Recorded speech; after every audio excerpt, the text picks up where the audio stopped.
एक मुख्यमंत्री के वारिस पर जो इस तरीके का इल्ज़ाम लगाएंगे बिना सबूत के, बिना तथ्य के, एक तरफ पप्पू यादव, उधर पूर्व आईपीएस अमिताभ दास, तो ये भी तो तमाशा ही है ना। आखिर क्यों बिना सबूत के आप आरोप देखिए, निशांत जी के ऊपर आरोप ये है या नहीं है, इसका मैं नहीं पुष्टि कर सकता हूँ, क्योंकि मैं उसके बारे में नहीं जानता हूँ। लेकिन आईपीएस ऑफिसर हैं, अमिताभ दास जी रहे हैं, पूरा आईपीएस हैं, उन्होंने इस बात को कहा है, तो कहने का मतलब है कि अगर उन्होंने कहा तो वो जो है सबूत देंगे कोर्ट में। सीबीआई को जो है ना वो अपना एविडेंस रखेंगे सीबीआई के सामने कि मेरे पास जो है ना साक्ष्य हैं। लेकिन मैं ये कहना चाहता हूँ कि मैं कहता हूँ कि चलिए नीतीश जी के बेटे नहीं हैं, आरोपी तो कोई ना कोई होगा जिसने हत्या की, जिसने उस बच्ची के साथ इतना मतलब शोषण किया कि उसकी मौत हो गई। कोई ना कोई आरोपी तो होगा जी। वो आरोपी है कहाँ? आरोपी अब तक पकड़ा क्यों नहीं गया है? ये बात आपका जायज है, मैं इस बात को कबूल करता हूं, लेकिन ये भी तो है कि एक तरफ पप्पू यादव जेल गए, वो भी कह रहे कि मेरी जान को खतरा है, अमिताभ दास जेल गए, ये भी कह रहे मेरी जान को खतरा है। ये नाटक तो है ना। नाटक नहीं है सर। इस देश में सच बोलने वालों के साथ क्या होता है आपको मालूम नहीं है। एनडीटीवी इंडिया के जो मालिक थे, जब वो निष्पक्ष पत्रकारिता कर रहे थे तो उनके ऊपर सीबीआई ने छापा मारा, और जब वही एनडीटीवी को अडानी ने खरीद लिया तो उनको कई साल के बाद कोर्ट ने बरी कर दिया। ये सरकार में आपको मालूम नहीं है, बड़े बड़े जो है जाने माने पत्रकार, जैसे मानिए रवीश कुमार जी, अंजुम साहब, यानी हजारों ऐसे ईमानदार पत्रकारों ने जो सरकार से सवाल पूछा, उनको फर्जी मुकदमे में जेल में डाला गया। कई सारे पत्रकारों की तो हत्या कर दी गई, चाहे छत्तीसगढ़ में भाजपा की सरकार हो। उत्तर प्रदेश में एक पत्रकार ने दिखाया कि बच्चे नून से रोटी खा रहे हैं मिड डे मील में, उसको जेल में डाला गया। जेल में डालना चाहिए था मास्टर को, जेल में डालना चाहिए था मिड डे मील के डिपार्टमेंट के अफसर को, वो नहीं जेल गया, लेकिन वो पत्रकार जेल चला गया जो ईमानदारी से खबर दिखा रहा है। अब बात करते हैं लोकतंत्र की। जब एक नेता विरोधी दल लोकसभा का जब वो पार्लियामेंट में खड़ा होता है और देश की आवाज़ उठाता है तो उसको बोलने नहीं दिया जाता है, माइक बंद कर दिया जाता है और ये कहा जाता है जो हम कहेंगे वो बोलना पड़ेगा। आप बात करते हैं लोकतंत्र की। इस देश में बात करेंगे सदन में तो क्या करेंगे ओम बिरला जी और मोदी जी? देश हित में सबसे बड़ा जो होता है वो जो हमारी देश की जो है ना सुरक्षा होती है, उस पर हमारे राहुल जी एविडेंस भी उनका दे रहे थे जो इस देश के चीफ जनरल रहे हैं, चीफ आर्मी चीफ रहे हैं। उनका एक बाकायदा की जो है मैगजीन है, उसका हवाला दिया उन्होंने कोई अपने घर से नहीं बना करके बोल दिया। और वो मैगजीन ऑल रिकॉर्ड मार्केट में अवेलेबल था, अमेजोन पे बिका भी, लोगों के पास वो चीज़ मौजूद है। सच्चाई को आप छुपा सकते हैं? तो बीजेपी के नेता सांसद तो कह रहे हैं राहुल गांधी को जेल भेजवाएंगे, सदस्यता रद्द करवाएंगे। राहुल जी को जेल भेज के देखे, अगर औकात है नरेंद्र मोदी की सरकार में तो पूरा देश का ईंट जो है ना बजाने का काम हम लोग करेंगे। हम लोग राहुल जी के सिपाही हैं, एक मामूली कार्यकर्ता हैं, बहुत गरीब घर से आते हैं, कोई बहुत बड़े पूंजीपति घर के हम नहीं हैं। लेकिन सच्चाई को अगर जो बोलने के लिए अगर जेल जाना हो तो हम जेल जाएंगे, गोली खाना हो तो हम गोली खाएंगे, फांसी पर चढ़ना हो तो फांसी पर चढ़ेंगे। लेकिन इस देश के लोकतंत्र को मिटने नहीं देंगे, इस देश में भाईचारे को मिटने नहीं देंगे, इस देश में नफरत की राजनीति नहीं होने की, मोहब्बत की राजनीति होगी, भाईचारे की राजनीति होगी। जो बात आप कह रहे हैं कि पप्पू यादव की गिरफ्तारी गलत है, कानून जो है गलत काम कर रहा है, तो क्या पप्पू यादव जी और अमिताभ दास दोनों की गिरफ्तारी गलत है? देखिए, इलाहाबाद हाई कोर्ट का जजमेंट है कि किसी भी अपराधी को रात में गिरफ्तार नहीं कर सकते हैं, और हाई कोर्ट का जब कोई आदेश आता है तो वो पूरे देश के जो सिस्टम में जो है ना जुडिशरी का है उस पर लागू किया जाता है। और आप रात को एक माननीय सांसद को उठा रहे हैं, एक माननीय पूरा आईपीएस ऑफिसर को उठा रहे हैं, यानी कि समझिए कि इतना अंधा कानून हो गया है जो अपराधी नहीं पकड़ा रहे हैं, लेकिन निर्दोष लोगों को पकड़ के आप जेल में डाल रहे हैं, जिनका पल पल की जानकारी मीडिया के थ्रू आपको मिलेगी। पप्पू यादव कब क्या करते हैं उनका पूरा फेसबुक लाइव देख लीजिए।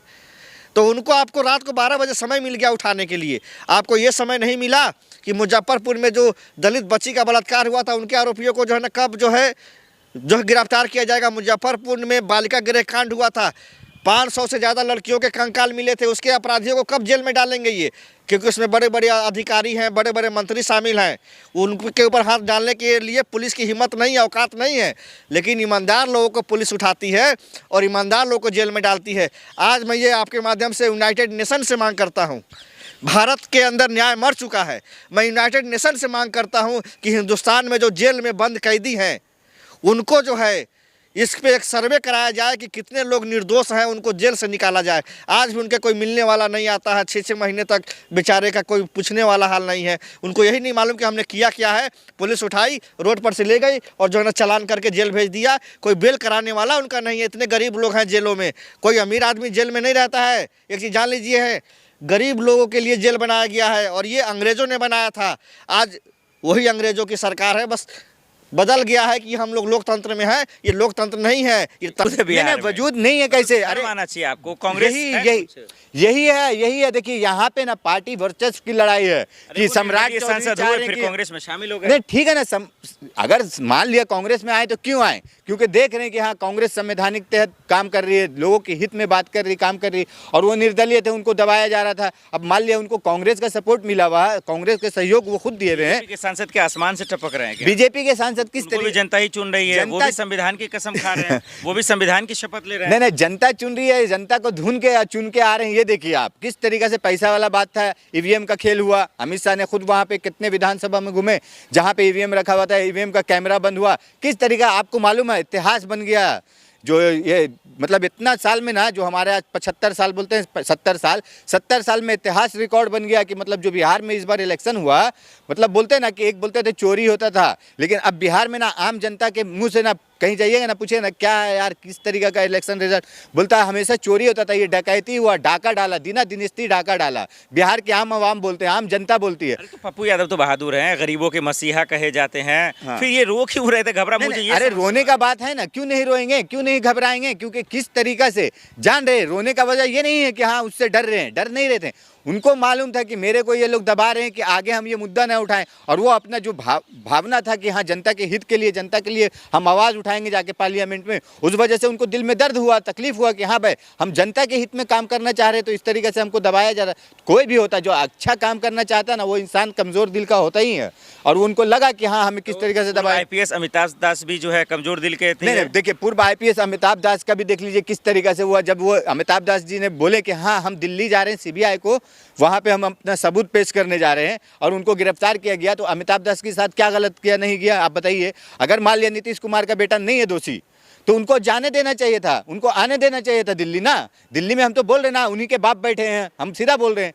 दिल्ली में अमित शाह बैठे हैं, मोदी बैठे हैं, तो क्या होता, आपको क्या मतलब तकलीफ हो जाता, क्या दुविधा होता, आपको आने देना चाहिए था ना। लेकिन वहाँ पे क्या हो रहा ना कि बिहार की जनता को डराने के लिए, धमकाने के लिए ये सब किया जा रहा। पप्पू यादव चालू हुए, अमिताभ दास हुए चालू, क्योंकि हाँ कोई भी हम लोग के खिलाफ आवाज़ ना उठाए, हम लोग के खिलाफ सवाल ना करे, कोई जवाब ना मांगे हमसे, और वहाँ पे गुंडे की राजनीति चलाते रहो। जब पप्पू यादव जेल गए तो भी वही बात राग गा रहे थे, वही रोना, और अमिताभ दास भी वही रोना कि हमें मरवा देंगे, हमारी हत्या कर देंगे। तो होता है बिहार में, ये होता है, हो रहा है, तब ना हमने दुलारी चंद यादव का आपको बताया ना, उससे भी और भी आप देख लीजिए किस तरीके से अच्छे बिल्डर, अच्छे पारस हॉस्पिटल पटना का सबसे नामी हॉस्पिटल है, वहाँ पे किस तरीके से मार दिया जाता है, 6 लोग जाता है, गोली मार के निकल जाता है। क्या हुआ उसका कुछ इंक्वायरी पता चला?